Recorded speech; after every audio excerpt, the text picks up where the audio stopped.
இதுல குறிப்பா வீட்ல பூஜை படங்கள் நெறைய வைக்கிறது. இப்போ தென் மாவட்டங்கள்ல பார்த்தீங்கன்னா, அதாவது மதுரைக்கு அந்த மதுரைன்றதே எடுக்கலாம்.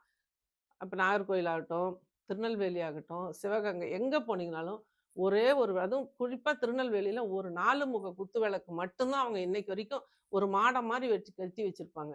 மற்ற வழிபாடுகள்லாம் கோயில்ல தான். இது எதுக்கு தேவையில்லாம நம்ம இத்தன இது சென்னையில பார்த்தீங்கன்னா, "நெறைய கடன் இருக்குமா" அப்படின்னு சொல்லி வாஸ்து பார்க்க கூப்பிடுவாங்க. அங்க போனீங்கன்னா, ஒரு 50 விளக்கு குலதெய்வத்துக்கு அந்த ஒரு 50 விளக்கு ஏத்திருப்பாங்க. ஆமா. போன மாசம் வட்டியே கட்டலாமான்னு சொன்னாங்க. போன வாரம் ஒரு அம்மா. "ஏம்மா இது எத்தன லிட்டர் எண்ணெய் வாங்குனீங்கன்னு?" கேட்டேன். 5 லிட்டர் எண்ணெய் வாங்கினேன். 1 மாசத்துக்கு பத்த மாட்டேங்குது. அதுவும் செக்கு எண்ணெய் போட்டா பணம் வரும்னு சொல்றாங்க. அதில கருப்பட்டிலாம் போட்டு ஏத்தணும். இதெல்லாம் ஏதேதோ கதை சொன்னாங்க.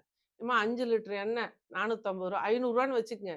5 லிட்டருக்கு ரூ. 2500 கடன் குடுத்தவனுக்கு வட்டி குடுத்திருந்தா கூட நம்மள வாழ்த்திருப்பான். இங்க விளக்கு போட்டுட்டு இருக்கீங்க, அவன் அங்க திட்டிட்டு இருக்கிறான். எப்படி கடன் அடையும்? இதெல்லாம் குறைங்க. ஒரே ஒரு விளக்கு போதும்.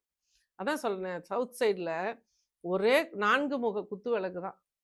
எல்லாருமே வைக்கலாம். நான் வச்சிருக்கேன். அந்த 4 முக குத்து விளக்க நான் ஏத்துன பிறகு தான், என்னோட வாழ்க்கையில ட்ரமாண்டஸ் சேஞ்சஸ் மிகப்பெரிய வெற்றி. விஸ்வரூப வெற்றி. எதிரிங்கிறதே கிடையாது. நான் யாரையுமே எதிரியா நினைக்க மாட்டேன். என்ன எதிரியா நினைச்சவங்க கூட அந்த இடத்த விட்டு நகர்ந்து போற ஒரு சூழ்நிலைய இந்த பிரபஞ்சம் குடுத்துச்சு.